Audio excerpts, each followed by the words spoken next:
الحمد لله الحمد لله رب العالمين نحمده ونستعينه ونؤمن به ونتوكل عليه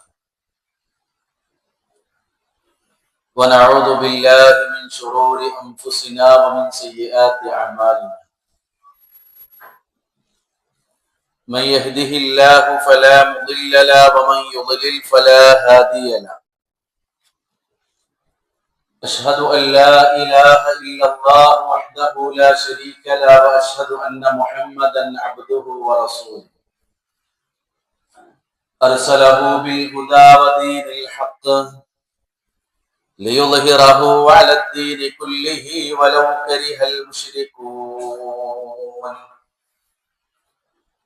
اللهم صل على محمد وعلى آل محمد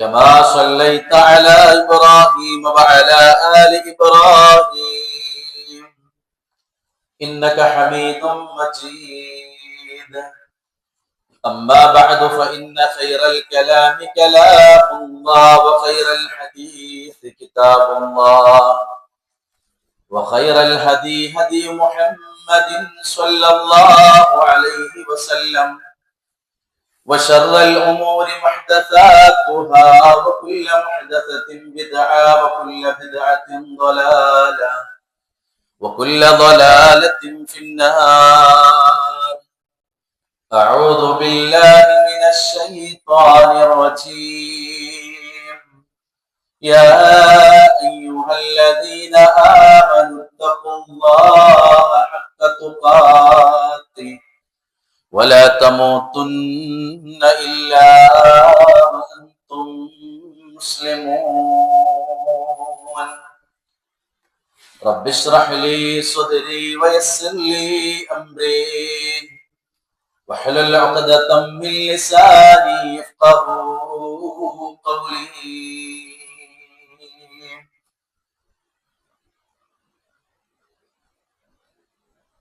ഏറെ പൊറുക്കുന്നവനായ അല്ലാഹുവിന്റെ കൽപ്പനാ നിർദ്ദേശങ്ങൾ പാലിച്ച് സ്വർഗം ഗാംഷിച്ചുകൊണ്ട് തഖ്വയോടുകൂടി ജീവിക്കുന്നവരിൽ ഉൾപ്പെടണേ എന്ന് സ്വന്തത്തെയും നിങ്ങളെയും ഓർമ്മപ്പെടുത്തുകയാണ് വസിയത്ത് ചെയ്യുകയാണ്. കാരുണ്യവാനായ അല്ലാഹു അവന്റെ ഏറ്റവും വലിയ കരുണയാകുന്ന ജന്നാത്തുൽ ഫിർദൗസിൽ പ്രവേശിപ്പിക്കപ്പെടുന്നവരിൽ ആ മഹാഭാഗ്യവാന്മാരുടെ കൂട്ടത്തിൽ അല്ലാഹു നമ്മെയും ഉൾപ്പെടുത്തുമാറാകട്ടെ. റബ്ബിന് ഇഷ്ടമാണ് നമ്മളോട് വല്ലാതെ. കാരണം ലോകത്തിലെ ഏറ്റവും വലിയ നന്മയും ഏറ്റവും വലിയ സത്യവും അള്ളാഹ്ക്ക് ഏറ്റവും വലിയ ഇഷ്ടമുള്ളതുമായ തൗഹീദിനു വേണ്ടി ജീവനും ശരീരവും നൽകിയ ബദറിൽ പങ്കെടുത്ത ബദരീങ്ങളോട് സ്നേഹം പ്രകടിപ്പിക്കുന്ന അവരെ സ്നേഹിക്കുന്നവരുടെ കൂട്ടത്തിൽ അള്ളാഹു നമ്മെ ഉൾപ്പെടുത്തി എന്നുള്ളത് അള്ളാഹുവിന് നമ്മോട് വല്ലാത്ത ഇഷ്ടമാണ് എന്നാണ് നമ്മെ ബോധ്യപ്പെടുത്തേണ്ടത്, നമ്മുടെ മനസ്സിനെ അറിയിക്കേണ്ടത്. തൗഹീദിന് വേണ്ടി അള്ളാഹുവിനോട് മാത്രമേ പ്രാർത്ഥിക്കാവൂ എന്ന് പഠിപ്പിക്കാൻ യുദ്ധം ചെയ്ത ബദർ നടത്തിയ ബദരീങ്ങളോട് പ്രാർത്ഥിക്കുന്ന ഹതഭാഗ്യവാന്മാരിൽ അള്ളാഹു നമ്മെ ഉൾപ്പെടുത്തിയിട്ടില്ല എന്നുള്ളത് നമ്മൾ അൽഹംദുലില്ലാഹ് എന്ന് പറയേണ്ടത്. പടച്ചവനോട് മാത്രമേ സഹായം തേടാൻ പാടുള്ളൂ എന്ന് പറഞ്ഞ സ്വഹാബികളായ ബദരീങ്ങളോട് സഹായം തേടുന്നവരിലും അല്ലാഹു സുബ്ഹാനഹു വ തആല നമ്മെ ഉൾപ്പെടുത്തിയിട്ടില്ല. അൽഹംദുലില്ലാഹ്. ഏറ്റവും വലിയ നേർച്ചയാകുന്ന ബലി അള്ളാഹ്ക്ക് മാത്രമേ ആക്കാൻ പാടുള്ളൂ. അതല്ലാത്തവരിലേക്ക് ബലിയാകുന്ന നേർച്ച ചെന്നാൽ അത് ശിർക്കിന് കാരണമാകും എന്ന് സമൂഹത്തെയും സമുദായത്തെയും പഠിപ്പിച്ച് എതിർപക്ഷത്ത് നിൽക്കുന്ന ശത്രുക്കളെ സധൈര്യം നേരിട്ട ബദരീങ്ങളോട് ബലിയർപ്പിക്കുന്ന ആളുകളിലും ആ ഹതഭാഗ്യവാന്മാരിലും അല്ലാഹു സുബ്ഹാനഹു വ തആല നമ്മെ ഉൾപ്പെടുത്തിയിട്ടില്ല. അൽഹംദുലില്ലാഹ്. ഉള്ളതും ഇല്ലാത്തതുമായ, ഉള്ളത് തന്നെ കുറച്ച് അധികമാക്കി ചൊല്ലുന്ന ബദർമാല പാടുന്ന, ബദർ മൗലീദ് കഴിക്കുന്നവരിൽ അല്ലാഹു സുബ്ഹാനഹു വ തആല നമ്മെ ഉൾപ്പെടുത്തിയില്ല. അവരിൽ നിന്നും അല്ലാഹു നമ്മെ രക്ഷപ്പെടുത്തിയിരിക്കുന്നു. അൽഹംദുലില്ലാഹ്. ഇതുകൊണ്ട് അള്ളാഹ്ക്ക് എന്തോ നമ്മളോട് വല്ലാത്ത ഇഷ്ടമുണ്ട് എന്നാണ് നമ്മൾ മനസ്സിലാക്കുന്നത്. ആ ഇഷ്ടത്തെ നിലനിർത്താൻ നമുക്ക് കഴിയേണ്ടതുണ്ട് പ്രിയപ്പെട്ടവരെ. അതോടൊപ്പം തന്നെ പിഴച്ച ആദർശത്തെയും ആശയത്തെയും നിസാരവൽക്കരിക്കുന്നവരിലും അല്ലാഹു സുബ്ഹാനഹു വ തആല നമ്മെ ഉൾപ്പെടുത്തിയിട്ടില്ല. നമ്മളെ അവിടെ നിന്നും രക്ഷപ്പെടുത്തിയിരിക്കുന്നു എന്ന് പറഞ്ഞാൽ, സമകാലിക സാഹചര്യങ്ങളിലേക്കും പശ്ചിമേഷ്യൻ നാടുകളിലേക്കും ഒന്ന് കണ്ണോടിക്കുമ്പോൾ ജൂത അമേരിക്കൻ ക്രൂരതകൾക്ക് പിഞ്ചു കുഞ്ഞുങ്ങൾ അടക്കമുള്ള നിരപരാധികൾ കൊല ചെയ്യപ്പെട്ടുകൊണ്ടിരിക്കുന്ന, ലോകത്തിന്റെ മനസ്സാക്ഷിയെ ഞെട്ടിച്ചുകൊണ്ടിരിക്കുന്ന കാഴ്ചകൾ നമ്മൾ കണ്ടുകൊണ്ടിരിക്കുന്നു. സയണിസം ലോകത്തിന് ഭീഷണിയാണ് എന്ന് എല്ലാ കാലഘട്ടത്തിലും വിളിച്ചു പറയുന്നവരാണ് നീതിയുടെ പക്ഷത്ത് നിൽക്കുന്നവർ. അതുകൊണ്ട് തന്നെ ജൂത അമേരിക്ക സയണിസം ചെയ്തുകൊണ്ടിരിക്കുന്ന തോന്നിയാസങ്ങളിൽ വല്ലാതെ നടമാടിക്കൊണ്ടിരിക്കുന്ന ക്രൂരമായ ചില രംഗങ്ങളാണ് നമ്മുടെയൊക്കെ പ്രാർത്ഥനകളിലുണ്ട്. അവർക്കെതിരെയുള്ള പ്രാർത്ഥനകളുണ്ട്. എന്നാൽ അതേ സമയത്ത് ഈ രാഷ്ട്രീയ സാഹചര്യങ്ങളുടെ മറവിൽ ഷിയാ ലോബിയുടെ ആശയങ്ങളെയും ആദർശങ്ങളെയും മുസ്ലിം ഉമ്മത്തിന്റെ അകത്തേക്ക് പതിയെ പതിയെ കയറ്റിക്കൊണ്ടിരിക്കുന്ന ഒരു വല്ലാത്ത ഒരു ദുരന്തവും ഇന്ന് സമൂഹത്തിൽ മുസ്ലിം ഉമ്മത്ത് അനുഭവിച്ചു കൊണ്ടിരിക്കുന്നുണ്ട് എന്നത് നമ്മളൊക്കെ മനസ്സിലാക്കിയ ഒരു കാര്യമാണ്. സയനിസത്തെ എതിർക്കുന്നു എന്നതുകൊണ്ട് മാത്രം ആ എതിർക്കുന്നവന്റെ വൈകൃതങ്ങൾ നിറഞ്ഞ ആശയം നന്നായിക്കൊള്ളണമെന്നില്ല. സയനിസം എതിർക്കപ്പെടേണ്ടതാണ്. ജൂത ലോബിയും അമേരിക്കയുടെ അജണ്ടകളും എതിർക്കപ്പെടേണ്ടതും അത് തകർക്കപ്പെടേണ്ടതുമാണ്. എന്നാൽ അവർക്കെതിരെ നിൽക്കുന്നവരുടെ ആശയവും ആദർശവും അത് ശരിയാണ് എന്ന് നീതീകരിക്കാൻ നമുക്ക് കഴിയില്ല. കാരണം അതൊരു സത്യസന്ധമായ നിലപാട് അല്ല, സത്യസന്ധമായ നിലപാട് ആകുകയുമില്ല. എന്തുകൊണ്ടാണ് അങ്ങനെ പറയാൻ കാരണം? ഷിയായിസം പതുക്കെ പതുക്കെ സമൂഹത്തിന്റെ ഉള്ളിലേക്ക് കയറുന്നത് ഈ ഒരു മൃദു സമീപനത്തിൽ നിന്നുകൊണ്ടാണ്. അമേരിക്കക്കെതിരെയാണവർ, സയനിസത്തിനെതിരെയാണവർ. അമേരിക്കക്കാരെ കൊണ്ടാണ്, അതല്ലെങ്കിൽ സയനിസം കൊണ്ടാണ് അദ്ദേഹം കൊല ചെയ്യപ്പെട്ടത് എന്ന മൃദു സമീപനം ഒരുപക്ഷെ നീതീകരിക്കാനും മതത്തിന്റെ ഒരു ചിഹ്നത്തിലൂടെ മതത്തിന്റെ ഒരു ലേബൽ നൽകാനും നമുക്ക് കഴിയില്ല. അങ്ങനെ പറയാനുള്ള കാരണം ഷിയായിസം ഉമ്മഹാത്തുൽ മുഅ്മിനീനിനെ കാഫിറാക്കുന്നവരാണ്. നമ്മുടെ ഉമ്മമാരെന്ന് പ്രവാചകൻ സല്ലല്ലാഹു അലൈഹി വസല്ലമയുടെ ഭാര്യമാരെ നമ്മൾ പരിചയപ്പെട്ടപ്പോൾ ആ ഉമ്മമാർ കാഫിറുകളാണ് എന്ന് പറഞ്ഞവരാണ് ഷിയാക്കൾ. വ്യത്യസ്ത ഘടകങ്ങൾ ഉണ്ട് അവരിൽ എന്ന് നമുക്കറിയാം. അതോടൊപ്പം തന്നെ പ്രഗത്ഭരായ ഒരു വേള ഖുലഫാഉർ റാഷിദുകളെ പോലും അവർക്കെതിരെ ലഅനത്ത് ചെയ്യുകയും അവർ നരകത്തിലാവട്ടെ എന്ന് പ്രാർത്ഥിക്കുകയും അവർ കാഫിറുകളാണെന്നും പറയുന്ന ആളുകളെ നമുക്ക് മതത്തിന്റെ പേരിൽ നീതീകരിക്കുക സാധ്യമല്ലല്ലോ. എന്തിനെ? ഹറമുകളെ അപായപ്പെടുത്താനും ഹറമിനെ നശിപ്പിക്കാനും ശ്രമം നടത്തിയവർ, അവർക്കൊരു പക്ഷേ ആ ഹറമിന്റെ താഴെ നിൽക്കുന്ന മസ്ജിദുൽ അഖ്സയോട് എന്ത് കൂറാണുള്ളത് എന്ന് പോലും ചോദ്യം ചെയ്യപ്പെടേണ്ട ഒരു മതപരമായ ഒരു ദൗത്യം നമുക്കുണ്ട് എന്ന് ഈ ഒരു സമയത്ത് നമ്മൾ എന്ത് ചെയ്യണം? തിരിച്ചറിയണം. ഖുലഫാഉർ റാഷിദുകൾ അംഗീകരിക്കാത്ത മതനേതൃത്വങ്ങൾ ഉൾക്കൊള്ളുന്ന ഭരണത്തിന്റെ അഡ്വൈസറി ബോർഡുകളാണ് ഉള്ളതെന്ന് ഒരുപക്ഷെ സമകാലികം വായിക്കുമ്പോഴും പഠിക്കുമ്പോഴും ഒരുപക്ഷെ നമുക്ക് മനസ്സിലാക്കാൻ കഴിഞ്ഞേക്കാം. ഇവിടെ മതത്തിന്റെ മാനം നൽകി, മതം വലിയ ദറജയായി കാണുന്ന ഷഹീദിന്റെ പട്ടം നൽകി ചില ആളുകളെ നമുക്ക് നീതീകരിക്കാൻ കഴിയില്ല. അങ്ങനെ നീതീകരിക്കുന്ന ആളുകളെ കൂട്ടത്തിലും അല്ലാഹു സുബ്ഹാനഹു വ തആല നമ്മെ ആരെയും ഉൾപ്പെടുത്തിയിട്ടില്ല എന്നുള്ളതും നമുക്കെന്താണ് അള്ളാഹ്ക്ക് നമ്മളോട് എന്തോ വല്ലാത്ത ഇഷ്ടമുണ്ട് എന്നതാണ് നമുക്ക് തിരിച്ചറിയാൻ സാധിക്കുന്നത്.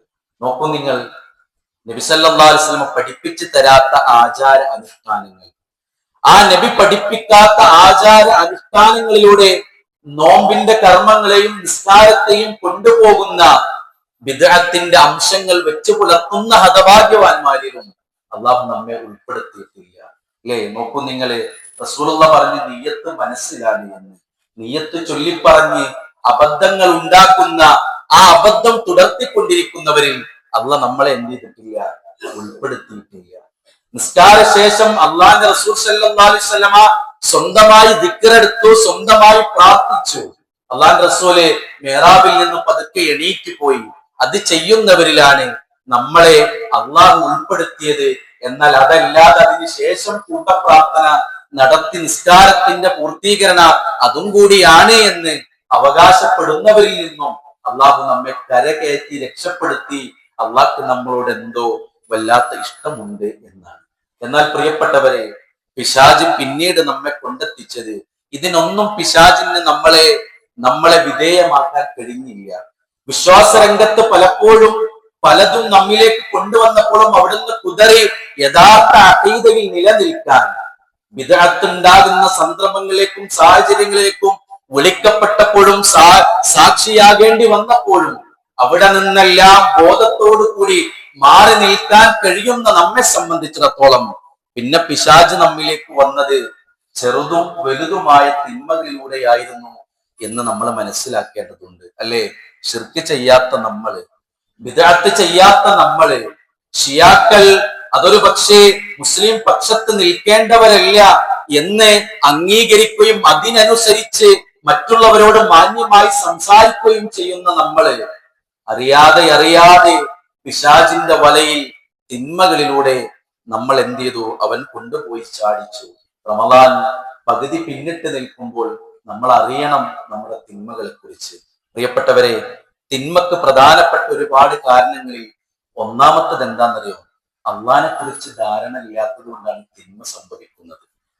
ഒരു മനുഷ്യന്റെ അല്ല, നമ്മൾ ഈ ഒരു മുസ്ലിമിന്റെ, ഒരു വിശ്വാസിയുടെ ജീവിതത്തിൽ ഒരുപക്ഷെ തിന്മ വരാനുള്ള ഒരുപാട് കാരണങ്ങളിൽ ഒരു കാരണം എന്താന്ന് വെച്ചാൽ അള്ളാഹിനെ കുറിച്ചുള്ള ബോധം ശരിയായ രൂപത്തിൽ മനസ്സിന്റെ അകത്ത് സംവിധാനിച്ചെടുക്കാൻ കഴിയാത്തത് കൊണ്ടാണ്. നിങ്ങൾ ആലോചിച്ച് നോക്കിയും, ബദരീങ്ങളായ മുൻഗാമികൾ അള്ളാഹിനെ ഉൾക്കൊണ്ടതുപോലെ, അവർ അള്ളാഹിനെ മനസ്സിലാക്കിയതുപോലെ നമുക്ക് മനസ്സിലാക്കാൻ കഴിഞ്ഞിട്ടില്ലെങ്കിൽ നമ്മളിൽ അബദ്ധങ്ങളും തിന്മകളും വന്നു പോകും.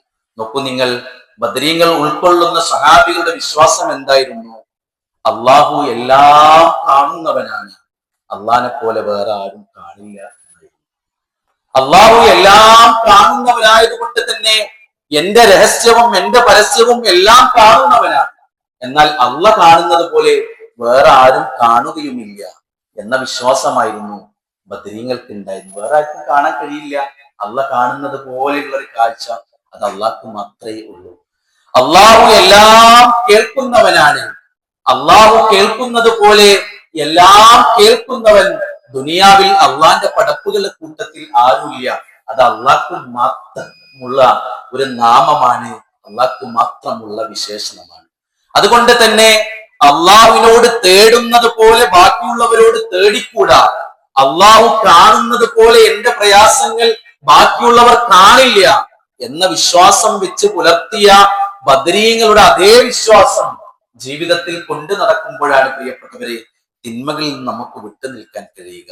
അള്ളാഹു എല്ലാറ്റിനും ഖാദിറാണ്, അള്ളാഹു എല്ലാറ്റിനും കഴിവുള്ളവനാണ്. എന്നാൽ അള്ളാന്റെ കഴിവിനെ പോലെ ഒരാൾക്കും ഒരു കഴിവുമില്ല എന്ന് വിശ്വസിച്ച ബദരീങ്ങളുടെ പിൻഗാമികളാകാൻ നമുക്ക് കഴിഞ്ഞാൽ അബദ്ധങ്ങളും തിന്മകളും നമ്മുടെ ജീവിതത്തിൽ നിന്ന് ഉണ്ടാവൂല എന്നാണ്. കാരണം രോഗം മാറ്റാൻ കഴിവുള്ളവൻ അള്ളാഹു സുബ്ഹാനഹു വ തആലയാണ്. നമുക്ക് പ്രതിസന്ധികൾ വന്നാൽ ആ പ്രതിസന്ധികളെ നീക്കം ചെയ്യാൻ കഴിവുള്ളവൻ അള്ളാഹുവാണ്. വീട്ടിന്റെ അകത്ത് ബദരീങ്ങളുടെ പേരുകൾ എഴുതി, വീട്ടിന്റെ അകത്ത് ബദരീങ്ങളുടെ പേരുകൾ എഴുതി ചുമരിൽ തൂക്കി വെച്ചാൽ വീട്ടിന്റെ അകത്തെ ബലാളുകളും വീട്ടിന്റെ അകത്തെ പ്രയാസങ്ങളും വീട്ടിന്റെ അകത്തെ പരീക്ഷണങ്ങളും അതൊക്കെ ബദരീങ്ങൾ നിമിത്തം മാറിക്കിട്ടും എന്ന വിശ്വാസം വെച്ചു പുലർത്തുന്നവരിൽ അബദ്ധവും പ്രതിസന്ധികളും അതുപോലെ തന്നെ തിന്മകളും ഉണ്ടാവും എന്നുള്ളത് ഒരു യാഥാർത്ഥ്യമാണ് പ്രിയപ്പെട്ടവരെ. അതുകൊണ്ട് അള്ളാഹുവിനെ ബദരീങ്ങൾ അറിഞ്ഞതുപോലെ അറിയുക എന്നുള്ളതാണ് തിന്മകൾ ജീവിതത്തിൽ നിന്നും അകറ്റി നിർത്താൻ നമുക്കുള്ള ഒരു മാർഗം എന്ന് നമ്മൾ തിരിച്ചറിയണം. അള്ളാഹ്ക്ക് മാത്രമേ ഗൈബ് അറിയുള്ളൂ. അള്ളാഹ് എല്ലാ ഗൈബും അറിയുന്നവനാണ്. അള്ളാഹു എല്ലാ അദൃശ്യവും അറിയുന്നവനാണ്. എന്നാൽ വേറെ ഒരാളും അദൃശ്യം അറിയില്ല എന്ന് ബദരീങ്ങളെ വിശ്വസിക്കുകയും അതിനു വേണ്ടി ജീവിക്കുകയും അതിനു വേണ്ടി ബദറിൽ പങ്കെടുക്കുകയും അതിനു വേണ്ടി ശരീരം കൊടുക്കുകയും ജീവൻ നൽകുകയും ചെയ്തവർ വിശ്വസിച്ച വിശ്വാസം അത് ജീവിതത്തിൽ കൊണ്ടുവരുമ്പോഴാണ് അള്ളാഹ് എല്ലാ അദൃശ്യം അറിയുന്നുണ്ട്, എന്നാൽ വേറൊരാളും അങ്ങനെ അദൃശ്യം അറിയില്ല എന്ന വിശ്വാസത്തിൽ നിന്നാ പ്രിയപ്പെട്ടവരെ നമ്മുടെ ജീവിതത്തിന്റെ സംസ്കരണത്തിന്റെ തുടക്കവും പാഠങ്ങളും എന്ന് നമ്മൾ ഓരോരുത്തരും അറിയണം. അതുകൊണ്ടാണ് വിശുദ്ധ ഖുർആൻ പറഞ്ഞത് കണ്ണിന്റെ കട്ടുനോട്ടവും കൽബിന്റെ അകത്തുള്ളതും അറിയുന്നവനാണ് അള്ളാഹു എന്ന്. കൽബിനകത്തുള്ളത് ആരറിയില്ല? മഹാന്മാരറിയില്ല. കൽബിനകത്തുള്ളത്, ഹൃദയത്തിനകത്തുള്ളത് ബദരീങ്ങൾ അറിയില്ല. ഹൃദയത്തിനകത്തുള്ളത് പ്രവാചകന്മാർ അറിയില്ല. അത് അള്ളാഹ്ക്കും മാത്രം കഴിവുള്ള ഒരു പരിധിയാണ്. നെഞ്ചകങ്ങളിലുള്ളതും കണ്ണിന്റെ കട്ടുനോട്ടത്തെയും അറിയുന്നവനാണ് അള്ളാഹ്. ഇന്ന റബ്ബക ലബിൽ മിർസാദ്, നിങ്ങളെ സദാ നിരീക്ഷിച്ചു കൊണ്ടിരിക്കുന്നവനാണ് നിന്റെ റബ്ബെന്ന് നമ്മളോട് അള്ളാഹ് പറയുന്നുണ്ട്. അതുകൊണ്ട് പ്രിയപ്പെട്ടവരെ, മുൻഗാമികൾ ബദരീങ്ങളെ സ്നേഹിക്കുന്നവരാണ് നാം എന്നുള്ള നിലക്ക് ആ ബദരീങ്ങളുടെ വിശ്വാസം അള്ളാഹുവിനെ അവർ എങ്ങനെ ഉൾക്കൊണ്ടുവോ അതുപോലെ ഉൾക്കൊള്ളുന്നിടത്താണ് നമ്മുടെ സംശുദ്ധമായ ജീവിതം കിടക്കുന്നത് എന്ന് നമ്മൾ തിരിച്ചറിയണം. രണ്ടാമത്തേത് പ്രിയപ്പെട്ടവരെ, തിന്മക്കുള്ള കാരണം എന്താണെന്നറിയോ? അള്ളാഹ് എല്ലാം പുറത്തു തരും എന്നൊരു അമിത പ്രതീക്ഷയാണ്. രണ്ട് രൂപത്തിലാണ്. ചില ആളുകൾക്ക് നമ്മൾ ആദ്യം പറഞ്ഞത് അള്ളാഹിനെ കുറിച്ച് ബോധമില്ലാതെ, ദീനൊന്നും ഇല്ലാത്ത കുറെ ആൾക്കാർക്ക് അള്ളാഹിനെ കുറിച്ച് ബോധമില്ലാതെ പോയി അവർ തിന്മ ചെയ്യും. എന്നാൽ കുറച്ചും കൂടിയൊക്കെ അള്ളാഹിനെ കുറിച്ച് ബോധ്യമുള്ള ആൾക്കാർ പിന്നെ തിന്മ ചെയ്യുന്ന മാർഗവും മനസ്സ് പറയുന്ന കാരണം എന്താണെന്നറിയോ? അള്ളാഹ് പുറത്തു തരുമല്ലോ, അള്ളാഹ് റഹീമല്ലേ, അള്ളാഹ് ഗഫൂർ അല്ലേ, അള്ളാഹു കാരുണ്യം ചൊരിയുന്നവനല്ലേ, അള്ളാഹു സുബ്ഹാനഹു വ തആല പാപങ്ങളെല്ലാം പുറത്തു തരുന്നവനല്ലേ ആണ് പ്രിയപ്പെട്ടവരെ. പക്ഷേ ഇവിടെ ചെറിയൊരു എഡിറ്റിംഗ് നമ്മുടെ ജീവിതത്തിൽ ഉണ്ടാകണം. എന്ന് പറഞ്ഞാൽ എന്റെ റബ്ബ് ഞാൻ ചെയ്തതെല്ലാം എനിക്ക് പുറത്തു തരും എന്നുള്ളത് അത് തിന്മക്കുള്ള ധൈര്യമാണ്. റജ എന്നും ഖൗഫ് എന്നും അറബിയിൽ പറയാറുണ്ട്. മനസ്സിന്റെ ആരാധനകളാണ്, തൗഹീദിന്റെ ഇനങ്ങളാണ്, മനസ്സിന്റെ ആരാധനകളിൽ പെട്ടതാണ്. ഖൗഫ് എന്ന് പറഞ്ഞാൽ അതേ തിന്മ ചെയ്താൽ അള്ളാഹ് എന്നെ ശിക്ഷിക്കുമെന്ന പേടിക്കാണ് ഖൗഫ് എന്ന് പറയാ. റജ എന്ന് പറഞ്ഞാൽ ഞാൻ ചെയ്യുന്ന കർമ്മങ്ങളെല്ലാം അള്ളാഹ് സ്വീകരിക്കും, എനിക്ക് പുറത്തു തരും എന്നുള്ള പ്രതീക്ഷയുമാണ്. അതുകൊണ്ട് തന്നെ റജായിനെയും ഖൗഫിനെയും പണ്ഡിതന്മാർ പരിചയപ്പെടുത്താറുള്ളത് ഒരു പക്ഷിയുടെ ഇരു ചിറകുകളെ പോലെയാണ്. ഏതെങ്കിലും ഒരു ചിറകിന്റെ അപകടം സംഭവിച്ചാൽ ആ പക്ഷിക്ക് പറക്കാൻ കഴിയില്ല എന്നതുപോലെ വിശ്വാസിയുടെ മനസ്സിലും വിശ്വാസിയുടെ ജീവിതത്തിലും ഒരേപോലെ മുന്നോട്ട് കൊണ്ടുപോകേണ്ട ഒന്നാണ് റജാവും ഖൗഫും. റജാവ് പ്രതീക്ഷയാണ്, ഖൗഫ് ഭയാണ്. ഇവിടെ റജാവ് മോളിൽ കയറിയാൽ ഖൗഫ് താഴേക്ക് വന്ന പ്രശ്നം എന്താന്ന് വെച്ചാല് തിന്മ ചെയ്യാൻ നമുക്ക് ധൈര്യം കൂടും. കാരണം അള്ളാഹ് എനിക്കൊക്കെ പുറത്തു തരുമല്ലോ എന്ന പ്രതീക്ഷ അമിതമാവുകയാണ്. അപ്പൊ നമുക്ക് തിന്മ ചെയ്യാൻ എന്ത് ചെയ്യും? ധൈര്യം കൂടും. എന്നാൽ ഖൗഫ് മുകളിൽ നിൽക്കാൻ പാടില്ല. കാരണം പേടി മുകളിലേക്ക് കയറിയാൽ അള്ളാഹ് എന്റെ പാപങ്ങളൊന്നും പുറത്തു തരില്ല എന്ന നിരാശയിലേക്ക് എത്തുകയും ഓൻ ദീനന്നെ വിട്ടുപോകാനും സാധ്യതയുണ്ട്. അതുകൊണ്ട് തന്നെ മനസ്സിന്റെ ആരാധനയാകുന്ന റജാവും ഖൗഫും, പ്രതീക്ഷയും ഭയവും ഒരേപോലെ ഒരു പക്ഷിയുടെ ഇരു ചിറകുകളെ പോലെ സജീവമായി ഒരേപോലെ നിൽക്കേണ്ടതാണ്. ഒന്ന് മേലക്ക് കയറിയാൽ അപകടം ഉണ്ടാവും. പലപ്പോഴും തിന്മ വരെ റജാവ് മേലക്ക് കയറുമ്പോഴാണ്. അള്ളാഹ് എനിക്കൊക്കെ പുറത്തു തരും എന്ന അമിത പ്രതീക്ഷ വരുമ്പോഴാണ്. അതുകൊണ്ട് പ്രിയപ്പെട്ടവരെ, വിശുദ്ധ ഖുർആൻ സത്യവിശ്വാസികളെ പ്രാർത്ഥന പറയുന്നിടത്ത് യദ്ഉന റബ്ബഹും, അവർ തങ്ങളുടെ റബ്ബിനെ വിളിക്കുന്നതും പ്രാർത്ഥിക്കുന്നതും ഖൗഫൻ വതമഅ, പേടിയോടും പ്രതീക്ഷയോടും കൂടി അല്ലെങ്കിൽ കീഴ്വണക്കത്തോടു കൂടിയാണ് എന്നാണ്.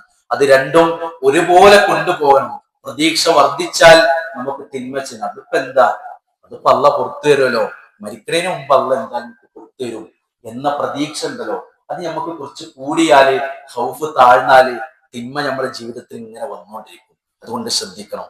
മൂന്നാമത്തേത് പ്രിയപ്പെട്ടവരെ, തിന്മ വരുന്ന റൂട്ട് ഏതാണ്?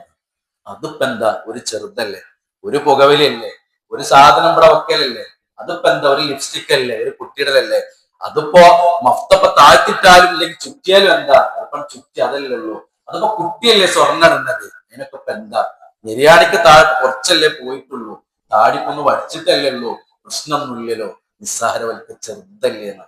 അതാണ് തിന്മ വരുന്ന മറ്റൊരു മാർഗം. ചെറുതായി നിസ്സാരമായി കാണും. എന്താപ്പോ അതിനൊന്നും ഇപ്പൊ ഒരു പ്രശ്നമല്ലല്ലോ, മ്യൂസിക്കല്ല, അതിപ്പോ ഒരു 30 സെക്കൻഡ് അല്ലേ സ്റ്റാറ്റസ്, അതിനിപ്പോ എന്താ അത്ര ഉള്ളത് എന്നൊക്കെയാണ് ചിലർ ചോദിക്കുക. നിസ്സാരവൽക്കരണം. അതുകൊണ്ടാണ് റസൂൽ സല്ലല്ലാഹു അലൈഹി വസല്ലം പറഞ്ഞത്, ഇയ്യാകും വമുഹഖിറാത്തുദ് ദുനൂബ്, നിങ്ങള് പാപങ്ങളെ സൂക്ഷിക്കണം, നിസ്സാരവൽക്കരിക്കുന്നത് സൂക്ഷിക്കണം എന്നാണ്. വിശുദ്ധ ഖുർആൻ ചെറിയ തിന്മയങ്ങൾക്ക് ഒഴിവാക്കി തരുന്നല്ല അല്ല പറഞ്ഞത്. അല്ല നമുക്ക് മനപ്പാടുള്ള ആയത്തിലൂടെയാണ് പറഞ്ഞത്, വമൻ യഅമൽ മിസ്ഖാല ദർറത്തിൻ ഖൈറൻ യറ വമൻ യഅമൽ മിസ്ഖാല ദർറത്തിൻ ശർറൻ യറ. ഒരു അണുമണി തൂക്കം തിന്മയാണെങ്കിലും അത് അള്ളാഹ് കൊണ്ടുവരും പരലോകത്ത്. ചെറുതല്ലേ എന്ന് വിചാരിച്ച് അള്ളാഹ് ഒഴിവാക്കി തരുന്നല്ല പറഞ്ഞത്. റസൂൽ സല്ലല്ലാഹു അലൈഹി വസല്ലം സംഘവും യാത്രയിലാണ്. ഒരു സ്ഥലത്തിറങ്ങിയപ്പോൾ പാചകം ചെയ്യാനുള്ള ഭക്ഷണ പദാർത്ഥങ്ങളുണ്ട്, അത് പാചകം ചെയ്യാനുള്ള വിറകില്ല. സ്വഹാബികളെയൊക്കെ പല ഭാഗത്തേക്ക് റസൂലുള്ള നിയോഗിച്ചു, കിട്ടുന്നത് കൊണ്ടുവരും, എന്തെങ്കിലും ഒരു ഇന്ധനം കൊണ്ടുവരുന്നു. എല്ലാവരും പോയി മരുഭൂമിയിലൂടെയും പലയിടങ്ങളിലും സഞ്ചരിച്ച് ഒരു ചെറിയ കഷ്ണം പോലും, ചെറിയ കഷ്ണം കൊമ്പും ചെറിയ മരക്കഷ്ണമൊക്കെ ആയിട്ട് ഓരോരുത്തരും വന്നു വരുമ്പോ ഓരോരുത്തരുടെ കയ്യിൽ ചെറുതേ ഉള്ളൂ. അതെല്ലാരും കൂടി കൊണ്ടുവന്ന് ഇങ്ങനെ കൂട്ടിയപ്പോ അതിങ്ങനെ കൂനയായി നിന്നു. റസൂലുള്ള അതിലേക്ക് ഇങ്ങനെ ചൂണ്ടിയിട്ട് സ്വഹാബത്തിനോട് പറഞ്ഞു, സ്വഹാബത്തെ നിങ്ങൾ അത് കണ്ടോ, നിങ്ങൾ കൊണ്ടുവന്നപ്പോ ചെറുതല്ലേ കൊണ്ടുവന്നത്, ഇപ്പൊ നോക്കിയും അതൊരു കൂനയായി. ഇതുപോലെ അതല്ലേ ഇതല്ലേ ചെറുതല്ലേ, എന്താ പാവങ്ങളല്ലേ ഉള്ളൂ എന്നൊക്കെ ഇങ്ങനെ പറഞ്ഞിട്ട് ജീവിതത്തിന്റെ നമ്മുടെ കിതാബിലേക്ക്, തിന്മന്റെ കിതാബിലേക്ക് അതിങ്ങനെ കൂട്ടി വെച്ച് അവസാനം അവൻ അങ്ങ് നരകത്തിലേക്ക് പോകുമെന്ന് റസൂൽ സല്ലല്ലാഹു അലൈഹി വസല്ലം ലൈവ് ക്ലാസ് സ്വഹാബത്തിന് എടുത്തുകൊടുക്കുന്നുണ്ട്. അതുകൊണ്ട് പ്രിയപ്പെട്ടവരെ, നിസ്സാരവൽക്കരണം ജീവിതത്തിൽ ഒരു പ്രതിസന്ധിയാണ്. അനസ് റളിയല്ലാഹു അൻഹു റസൂലുള്ളാഹി വഫാത്തായിട്ട് കുറെ കാലം ജീവിച്ച സ്വഹാബിയാണ്.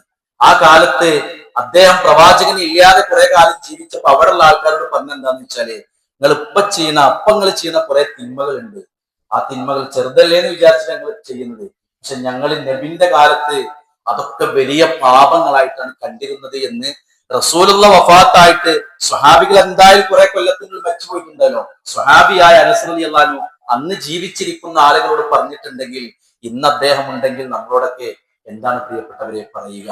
അതുകൊണ്ട് നിസ്സാരവൽക്കരണം പ്രതിസന്ധിയാണ്. അതുകൊണ്ട് നമ്മുടെ മനസ്സിൽ വേണ്ടത് ചെയ്യുന്ന തെറ്റിന്റെ നിസ്സാരതയല്ല, അത് പാടില്ല, അത് ചെയ്യരുത് എന്ന് പറഞ്ഞ പടച്ചവന്റെ മഹത്വത്തിന്റെ ബോധമാണ് നമ്മുടെ മനസ്സിൽ ഉണ്ടാവേണ്ടത്. അള്ളയാണല്ലോ അത് പറഞ്ഞത് പറ്റൂലെന്ന്. അതുകൊണ്ട് അത് ചെറുതാണോ വലുതാണോ എന്നുള്ളതിലപ്പുറം അത് വേണ്ടാന്ന് പറഞ്ഞ പടച്ചോന്റെ ഒരു മഹാത്മ്യം നമ്മൾ കാണേണ്ടതുണ്ട് എന്നാണ്. അതുകൊണ്ട് പ്രിയപ്പെട്ടവരെ, ഒന്ന് അള്ളാഹിനെ കുറിച്ച് ബോധ്യമില്ലാത്ത ഒരു തിന്മ ചെയ്യും, പക്ഷെ നമുക്ക് അള്ളാഹിനെ കുറിച്ച് ബോധ്യമുണ്ട്. പിന്നെ നമ്മളിൽ തിന്മ വരെ എന്താന്ന് വെച്ചാൽ അള്ളാഹ് തൊക്കാൻ പുറത്തു തന്നോളും എന്ന പ്രതീക്ഷ അമിതമാവുമ്പോഴാണ്. മൂന്നാമത്തേത് നമ്മളിൽ വരുന്ന ചെറുതല്ലേ എന്ന് പറഞ്ഞിട്ടാണ് പലപ്പോഴും അത് കടന്നു വരാറുള്ളത്. അത് ശ്രദ്ധിക്കണം. അപകടം എന്താന്ന് വെച്ചാൽ പ്രിയപ്പെട്ടവരെ, നന്മക്കൊരു ആസ്വാദനമുണ്ട്, തിന്മ ചെയ്താൽ അത് നഷ്ടപ്പെടും. ശൈഖുൽ ഇസ്ലാം ഇബ്നു തൈമിയ്യ പറയുന്ന ഒരു വാചകമുണ്ട്, ഇന്ന ഫിദ് ദുനിയ ജന്ന, സ്വർഗത്തിൽ പിന്നെ ഇഹലോകത്തൊരു സ്വർഗമുണ്ട്, ദുനിയാവിലൊരു സ്വർഗമുണ്ട്. നമ്മൾ ആരും അതിൽ കണ്ടിട്ടുണ്ടാവില്ല പ്രിയപ്പെട്ടവരെ. അദ്ദേഹം പറയണം, പണ്ഡിതന്മാരൊക്കെ പറയുന്ന ഒരു വാചകമാണിത്, ഇന്ന ഫിദ് ദുനിയ ജന്ന, സ്വർഗമുണ്ട് ദുനിയാവിൽ. എന്നിട്ട് അദ്ദേഹം പറയണം, മല്ലം യദ്ഖുൽഹാ ലം യദ്ഖുൽ ജന്നത്തൽ ആഖിറ, ദുനിയാവിലെ സ്വർഗത്തിൽ പ്രവേശിക്കാത്തവനെ ആഖിറത്തിലെ സ്വർഗത്തിൽ പ്രവേശിക്കാൻ കഴിയില്ല എന്നാണ്. അപ്പൊ എന്താ ദുനിയാവിലെ സ്വർഗം എന്നറിയോ? നന്മകൾ ചെയ്തുകൊണ്ട് കിട്ടുന്ന ഒരു ആസ്വാദനമുണ്ട് എന്നാണ്. നന്മകളിലൂടെ ദീന് കൊണ്ട് കിട്ടുന്ന ഒരു ആസ്വാദനമുണ്ട്. പ്രിയപ്പെട്ടവരെ, തിന്മ ചെയ്യുന്നവൻ ആ ആസ്വാദനം നഷ്ടപ്പെടുന്നതാണ്. തിന്മ ചെയ്യുന്നവന് ആ ആസ്വാദനം നഷ്ടപ്പെടുമെന്നാണ് നമ്മളോട് പഠിപ്പിച്ചെന്നുള്ളത്. ഇമാം ഇബ്നുൽ ഖയ്യിം റഹ്മഹുല്ലാഹ് പറയും, മിൻ ഉഖൂബാത്തിൽ മആസി, തിന്മകൾക്കുള്ള ദുനിയാവിലെ ഏറ്റവും വലിയ ശിക്ഷ, തിന്മ ചെയ്തവന് ദുനിയാവിൽ ശിക്ഷയുണ്ട്. ആ ശിക്ഷകളെ കൂട്ടത്തിൽ ഏറ്റവും വലിയ ശിക്ഷ എന്താണോ? ഹിർമാൻ തൗഫീഖ്, നന്മ ചെയ്യാനുള്ള തൗഫീഖ് ഇല്ലാതെക്കുന്ന മനസ്സിലുണ്ട് സുബിന്റെ മുമ്പുള്ള 2 റക്അത്ത് സുന്നത്തൊക്കെ നിസ്കരിക്കണം, ജമാഅത്തിന് എത്തണം എന്നൊക്കെ ആഗ്രഹമൊക്കെ ഉണ്ട്. കുറച്ചൊക്കെ സ്വതക്ക കൊടുക്കണം, സക്കാത്തൊക്കെ ഒന്ന് അളന്നു നോക്കണം, സ്റ്റോക്കൊക്കെ ഒന്ന് എടുക്കണം, അത് കൃത്യമായിട്ടൊന്ന് കൊടുക്കണം. അതിനിങ്ങനെ വൈകിപ്പിച്ചുകൂടാ. കാരണം അതിനൊരു ഡേറ്റ് ഉണ്ടല്ലോ, അതിനൊരു ഡേറ്റ് ഉണ്ട്. ആ ഡേറ്റിന്റെ അപ്പുറത്തേക്ക് പോയാൽ പിന്നെ ഉപയോഗിക്കുന്നതൊക്കെ നമുക്ക് ഏത് പരിധിയിലാ വരിക എന്നറിയില്ലല്ലോ. അതുകൊണ്ട് സക്കാത്തിന്റെ ഒരു ഡേറ്റിന്റെ മുമ്പ് തന്റെ കച്ചവടവും തന്റെ വരുമാന മാർഗങ്ങളും വീട്ടിലെ സ്വർണ്ണാഭരണങ്ങള് 3 പെൺകുട്ടികളുണ്ട്, 3 ആൾക്കും 2ഉം 5ഉം 6 ഒക്കെ ആയിട്ടുണ്ട്. നോക്കുമ്പോ 10ന്റെ അപ്പം വരുന്നുണ്ട്. പക്ഷെ ഒരാൾക്ക് എത്രയേ ഉള്ളൂ? 2 പവനോ 3 പവനോ 5 പവനൊക്കെ ഉള്ളൂ. പക്ഷെ അതിന്റെ മുതലാളി ആരാണ്? അവിടെയുള്ള വാപ്പയാണ്. കാരണം ചെറിയ കുട്ടികളാണ്. ഈ ഭാര്യന്റെയും കൂടി മൂപ്പര് 2 വരുന്നെങ്കിൽ അവിടെ ഒരു 10-15 പവൻ വരുന്നുണ്ട്. പക്ഷെ 4 ആൾക്കാരാണ് ആ സ്വർണ്ണാഭരണം ഉപയോഗിക്കുന്നത്. അപ്പൊ പതുക്കെ ബാപ്പ അതിനെ കുറിച്ചിട്ടൊന്നും ചിന്തിക്കണില്ല. പറയേണ്ടി വരും അള്ളാന്റെ അടുക്കൽ മറുപടി. കാരണം അത് ഇയാളാണ് അതിന്റെ മുതലാളി, ഓണർഷിപ്പ് ഉള്ളത്. അതുകൊണ്ട് മൂപ്പരാണ് ആ സ്വർണത്തിന് കൊടുക്കേണ്ടത് സക്കാത്ത്. അപ്പൊ പ്രിയപ്പെട്ടവരെ, ഇങ്ങനെ കൊടുക്കണം എന്നൊക്കെ ആഗ്രഹമുണ്ട്. പ്രാർത്ഥിക്കണം, കുറച്ചേരം ഇരിക്കണം, ഖുർആൻ ഓതണം, ദിക്ർ ചൊല്ലണം, നല്ല നല്ല കാര്യങ്ങൾ ചെയ്യണം, നാട്ടിലൊക്കെ ഒന്ന് ഇടപെടണം നന്മയിൽ എന്നൊക്കെ ആഗ്രഹമുണ്ട്. പക്ഷേ തൗഫീഖ് ഉണ്ടാവില്ല. കാരണം അവനൊരു ശിക്ഷ അനുഭവിച്ചുകൊണ്ടിരിക്കുകയാണ് ദുനിയാവില്. നന്മ ആസ്വദിക്കാനുള്ള കഴിവ് അവന് നഷ്ടപ്പെട്ടു. അവൻ ശിക്ഷ അനുഭവിച്ചു കൊണ്ടിരിക്കുകയാണ്. വല്ലാത്തൊരു ആസ്വാദനമുണ്ട്. നിങ്ങൾ ആലോചിച്ചിട്ടുണ്ടോ? ബിലാൽ റളിയല്ലാഹു അൻഹു വിളിച്ചിട്ട് നബി പറയുന്നുണ്ട്, ബിലാലെ ബാങ്ക് കൊടുക്ക്, നമുക്കൊന്ന് റാഹത്ത് എടുക്കാന്ന്, നിസ്കാരത്തിന് റാഹത്ത് ഉണ്ടെന്ന. ആ റാഹത്തൊക്കെ നമുക്ക് കിട്ടണമെങ്കിൽ പ്രിയപ്പെട്ടവരെ തിന്മ ജീവിതത്തിൽ നിന്ന് പോകണം, ഇല്ലെങ്കിൽ ഒരു റാഹത്ത് ഉണ്ടാവില്ല. രാത്രി വൈകിട്ട് കടന്നിട്ടാണെങ്കിലും അത്താഴത്തിന് എണീക്കുമ്പോൾ ഒരു സുഖം സന്തോഷം ഉണ്ടാവും വിശ്വാസികൾക്ക്, തിന്മയില്ലാത്ത വിശ്വാസികൾക്ക്. ഖുർആൻ ഓതുമ്പോൾ ഒരു റാഹത്ത് ഉണ്ടാവും. കുറച്ചൊന്ന് കണിശമായിട്ട് ദീനിന് കുറച്ച് പ്രതികൂല സാഹചര്യം വരുമ്പോഴും പിടിച്ചിക്കുമ്പോഴും ഓന്റെ മനസ്സിൽ ഒരു സ്വർഗം ഉണ്ടാവും.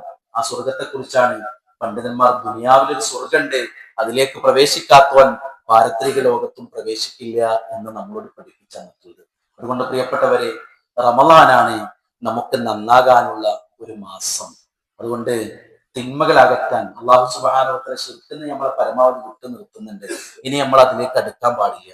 ബിദ്അത്തിൽ നിന്ന് അള്ളാഹ് നമ്മളെ രക്ഷപ്പെടുത്തി തരുന്നുണ്ട്. കാരണം നമ്മുടെ പള്ളിയിലും നമ്മുടെ മഹല്ലിലും നമ്മുടെ കൂട്ടായ്മക്കകത്തും ശിർക്കില്ലാത്ത, ബിദ്അത്തില്ലാത്ത, അതിന് ശക്തിയുക്തം എതിര് നിൽക്കുന്ന ആളുകളാണ് എന്നുള്ള നിലക്ക് തന്നെ പരമാവധി നമുക്ക് അതിൽ നിന്ന് വിട്ടു നിൽക്കാൻ കഴിയാറുണ്ട്, സൂക്ഷ്മത പാലിക്കാറുണ്ട് നമ്മൾ.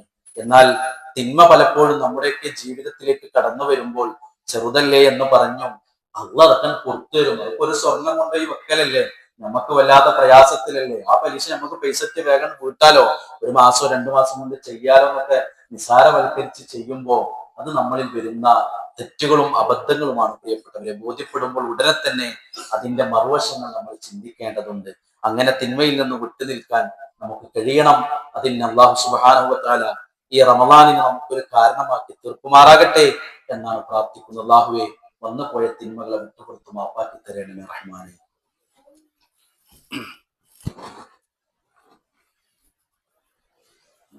അൽഹംദുലില്ലാഹ് വലാഖിബത്തു ലിൽമുത്തഖീൻ വലാ ഉദ്വാന ഇല്ലാ അലൽ ളാലിമീൻ. ഉസ്സല്ലി വനുസല്ലിമു അലാ ഖാതമിൽ അംബിയാഇ വൽ മുർസലീൻ വഅലാ ആലിഹി വഅസ്ഹാബിഹി അജ്മഈൻ. അമ്മാ ബഅദ്. ഇത്തഖൂ ഇബാദല്ലാഹ്. അല്ലാഹനെ സൂക്ഷിച്ച് ഭയപ്പെട്ട് പ്രതീക്ഷയോടുകൂടി ജീവിക്കാൻ കഴിയണം എന്നൊരിക്കൽ കൂടി ഓർമ്മപ്പെടുത്തുകയാണ്, വസിയ്യത്ത് ചെയ്യുകയാണ്. അല്ലാഹു സുബ്ഹാനഹു വ തആല റയ്യാൻ കവാടത്തിലൂടെ ജന്നാത്തുൽ ഫിർദൗസിൽ എത്തുന്ന മഹാഭാഗ്യവാന്മാരിൽ നമ്മളെയും കുടുംബത്തെയും അവ ഉൾപ്പെടുത്തുമാറാകട്ടെ. പ്രിയപ്പെട്ടവരെ, അബദ്ധങ്ങൾ വന്നു പോകാത്തവരോ തിന്മകൾ ജീവിതത്തിൽ സംഭവിക്കാത്തവരോ അല്ല മനുഷ്യന്മാർ. തിന്മകൾ സംഭവിക്കാത്തവർ അള്ളാഹുവിന്റെ പ്രത്യേകമായ സംരക്ഷണം ലഭിക്കപ്പെട്ട പ്രവാചകന്മാർ മാത്രമാണ്, വഹി ലഭിക്കുന്ന പ്രവാചകന്മാർ മാത്രമാണ്. അതുകൊണ്ട് തന്നെ മനുഷ്യന്മാർ എന്നുള്ള നിലക്ക് പ്രായമായവരെന്നോ ചെറുപ്പക്കാരെന്നോ വ്യത്യാസമില്ലാതെ നമുക്കൊക്കെ അബദ്ധങ്ങളും തിന്മകളും വന്നു പോയേക്കാം. പക്ഷെ നോക്കൂ, നിങ്ങൾ കാരുണ്യവാനായ അള്ളാഹു നമ്മളോട് പറഞ്ഞത് തൗബ സ്വീകരിക്കുന്നവനും അതേപോലെ തന്നെ നിങ്ങളുടെ പശ്ചാത്താപവും പാപമോചനവും നിങ്ങൾക്ക് നൽകുന്നവനുമാണ് എന്നാണ് അള്ളാഹ് പരിചയപ്പെടുത്തിയത്. അതുകൊണ്ട് പ്രിയപ്പെട്ടവരെ, ഇസ്തിഗ്ഫാർ എന്നുള്ളത് നമുക്ക് തിന്മക്കുള്ള ഒരു പരിഹാരമാണ്. അള്ളാന്റെ മുമ്പിലേക്കൊന്ന് കൈകൾ ഉയർത്താൻ, റബ്ബിലേക്കൊന്ന് കണ്ണുനീർ വാർക്കാൻ, മനസ്സൊന്ന് മറ്റുള്ള തിരക്കുകളിൽ നിന്നൊക്കെ ഒന്ന് ഏകാഗ്രമാക്കി പടച്ചവനിലേക്കൊന്ന് ഉയർത്തി വെക്കാൻ നമുക്ക് കഴിയുമെങ്കിൽ അള്ളാഹ് നമ്മളോട് പറഞ്ഞത് എന്താണെന്നറിയോ? ഭൂമി നിറയെ പാപങ്ങളുമായി നീ കടന്നു വന്നാലും ആകാശം നിറയെ മുഴുവൻ പാപമോചനവുമായി ഞാൻ നിന്നിലേക്ക് വരാം, എനിക്ക് ശിർക്കില്ലാതിരുന്നാൽ മതി എന്നാണ് റസൂലുള്ളാഹ് ഹദീസിലൂടെ അള്ളാന്റെ വാചകമായി നമുക്ക് പഠിപ്പിച്ചത്. അത്രമാത്രം കാരുണ്യമാണ്.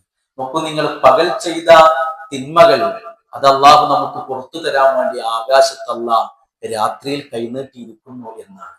ഇനി രാത്രിയിൽ ചെയ്ത തിന്മകളെ നമുക്ക് പുറത്തു തരാൻ പകലിൽ അള്ളാഹു സുബ്ഹാനഹു വ തആല കൈനീട്ടിയിരിക്കുന്നു എന്നാണ്.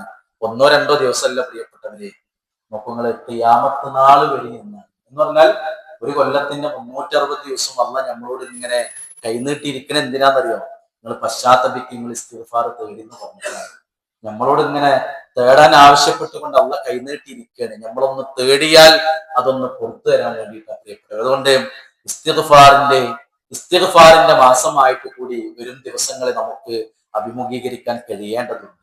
അതോടൊപ്പം തന്നെ ഇഅ്തികാഫും ലൈലത്തുൽ ഖദ്റും നമുക്ക് പാപങ്ങളുടെ മോചനത്തിനുള്ള കാരണമായി അള്ളാഹു തരുന്നതാണ്. അടുത്ത വെള്ളിയാഴ്ചക്ക് മുമ്പ് തുടങ്ങേണ്ട ദിവസങ്ങൾ നമ്മിലേക്ക് വന്നു തുടങ്ങി. കഴിവിന്റെ പരമാവധി വന്നിരിക്കാനും പുണ്യങ്ങൾ നേടാനും പാപങ്ങൾ അള്ളാഹുവിനോട് കരഞ്ഞു പറഞ്ഞ് പാപങ്ങൾ കഴുകിക്കളയാനുമുള്ള ദിനരാത്രങ്ങളാണ്. ലൈലത്തുൽ ഖദ്ർ ഖൈറുൻ മിൻ അൽഫി ശഹ്ർ, 1000 മാസത്തേക്കാൾ പുണ്യമാക്കപ്പെട്ട ഒരു രാത്രി റമദാനിന്റെ അവസാനത്തെ 10-ലുണ്ടെന്ന് നമ്മളോട് അള്ളാഹുവാണ് പറഞ്ഞിട്ടുള്ളത്. അതുകൊണ്ട് പ്രിയപ്പെട്ടവരെ, ഇഅ്തികാഫും ലൈലത്തുൽ ഖദ്റും നമ്മുടെ ഓർമ്മയിൽ ഉണ്ടാവണം. അതേപോലെ തന്നെ പാപങ്ങൾ പുറത്തു കിട്ടാനുള്ള മാർഗമാ പ്രിയപ്പെട്ടവരെ പള്ളിയുമായുള്ള ബന്ധം എന്നുള്ളത്. റമദാൻ മാസം കൂടുതൽ പള്ളിയുമായി ബന്ധം സ്ഥാപിക്കേണ്ടവരാണ് വിശ്വാസികളായ നമ്മൾ ഓരോരുത്തരും. വീട്ടിൽ നിന്ന് വുളു എടുക്കുമ്പോൾ ആ വുളുവിനെ കൊണ്ട് നമ്മുടെ ശരീരത്തിൽ നിന്ന് ഒറ്റിപ്പോകുന്ന വെള്ളത്തിലൂടെ നഖത്തിന്റെ ഉള്ളിൽ നിന്ന് പോലും പാപങ്ങൾ, ചെറുപാപങ്ങൾ ഒഴിഞ്ഞു പോകുമെന്ന് റസൂൽ സല്ലല്ലാഹു അലൈഹി വസല്ലം നമുക്ക് പഠിപ്പിച്ചു തന്നു. ആ വുളുവും എടുത്ത് ഇങ്ങനെ കാലടിപ്പാടുകൾ വെച്ച് പള്ളി ലക്ഷ്യം വെച്ച് നടക്കുമ്പോൾ ഒരു കാലടി നമ്മുടെ പാപങ്ങൾ പുറത്തു കിട്ടാനും മറ്റൊന്ന് നമുക്ക് ദറജ വർദ്ധിപ്പിക്കാനുമാണെന്ന് റസൂൽ സല്ലല്ലാഹു അലൈഹി വസല്ലം നമ്മളോട് പഠിപ്പിച്ചു തന്നത് നമുക്ക് കേൾക്കാനും നമുക്ക് വായിക്കാനും സാധിച്ചിട്ടുണ്ടല്ലോ. തിന്മകൾ പുറത്തു കിട്ടാനാണ്. പള്ളിയിൽ വന്ന് നിസ്കാരത്തിന് വേണ്ടി കാത്തിരിക്കുമ്പോൾ മാലാഖമാർ അള്ളാഹുവിനോട് വേണ്ടി പ്രാർത്ഥിക്കുകയാണ്. അല്ലാഹുമ്മ ഗ്ഫിർ ലഹു, അല്ലാഹ് ആ ഇരിക്കണോന് ചെന്ന് പുറത്തു കൊടുക്കണേ, അപ്പൊ പള്ളിയിലാണ് ഇരിക്കുന്നത് എന്നുള്ള നിലക്ക്. പള്ളിയിൽ ഒരു ഇൽമിന്റെ സദസ്സിന് നമ്മളിങ്ങനെ ഇരിക്കുമ്പോ നമ്മളെ പൊതിഞ്ഞിട്ട് മലക്കുകൾ ഇരുന്നിട്ട് ഇങ്ങനെ പ്രാർത്ഥിക്കുകയാണ്, അള്ളാഹ് പുറത്തു കൊടുക്കണേ എന്നുള്ളത്. അതുകൊണ്ട് പ്രിയപ്പെട്ടവരെ, പള്ളിയുമായി ബന്ധം കൂടുതൽ സ്ഥാപിക്കേണ്ട ഒരു സമയം കൂടിയാണ് റമദാൻ എന്ന തിരിച്ചറിവും വിശിഷ്യ അവസാനത്തെ 10-ലേക്ക് പ്രവേശിക്കുമ്പോഴും അതൊക്കെ നിയ്യത്ത് വെച്ച് നന്മകൾ ആഗ്രഹിച്ച് മുന്നോട്ട് പോകാൻ നമുക്ക് കഴിയണം. അല്ലാഹു സുബ്ഹാനഹു വ തആല അതിനുള്ള സൗഭാഗ്യം നമുക്ക് എല്ലാവർക്കും പ്രദാനം ചെയ്യുമാറാകട്ടെ. അല്ലാഹുവേ, പാപങ്ങൾ പുറത്തു തരുന്ന ഒരു മാസം ഞങ്ങളുടെ പാപങ്ങളെ നീ പുറത്തു തരേണമേ റഹ്മാനെ. അല്ലാഹുവേ, റമദാൻ വന്നു കിട്ടിയിട്ട് നരകമോചനം സാധ്യമാകാത്തവൻ അവൻ വഴികേടിലാണ്, അവൻ വിദൂരത്താവട്ടെ എന്ന് നിന്റെ പ്രവാചകൻ പ്രാർത്ഥിച്ചിട്ടുണ്ട്. ഞങ്ങളെ ഈ ഒരു റമദാനെ കൊണ്ട് നരകമോചനം ലഭിച്ച് സ്വർഗത്തിൽ എത്തിപ്പെടുന്നവരിൽ ഉൾപ്പെടുത്തണമേ റഹ്മാനെ. അല്ലാഹുവേ, ഞങ്ങൾക്ക് ധാരാളമായി സ്വതക്കകൾ നിർവഹിക്കാനുള്ള സൗഭാഗ്യം നീ പ്രദാനം ചെയ്യണമേ റഹ്മാനെ. നിസ്കാരങ്ങൾ മടിയില്ലാതെ നിർവഹിക്കാൻ ഞങ്ങൾക്ക് നീ സൗഭാഗ്യം നൽകണമേ റഹ്മാനെ. വിശുദ്ധ ഖുർആനിന്റെ പാരായണങ്ങളും പഠനങ്ങളും കൃത്യമായി മുന്നോട്ട് കൊണ്ടുപോകാൻ ഞങ്ങൾക്ക് നീ തൗഫീഖിനെ പ്രദാനം ചെയ്യണമേ റഹ്മാനെ. അല്ലാഹുവേ, വീടിന്റെ അകത്ത് സന്മനസ്സുള്ള സൽസ്വഭാവികളായ ആളുകളാക്കി ഞങ്ങളെ നീ മാറ്റിത്തരണമേ റഹ്മാനെ. ദേഷ്യപ്പെടാത്ത, സൗമ്യതയുള്ള, സ്വബറുള്ള, സഹനശേഷിയുള്ള നല്ല വിശ്വാസികളിൽ അല്ലാഹുവേ ഞങ്ങളെ നീ ഉൾപ്പെടുത്തണമേ റഹ്മാനെ.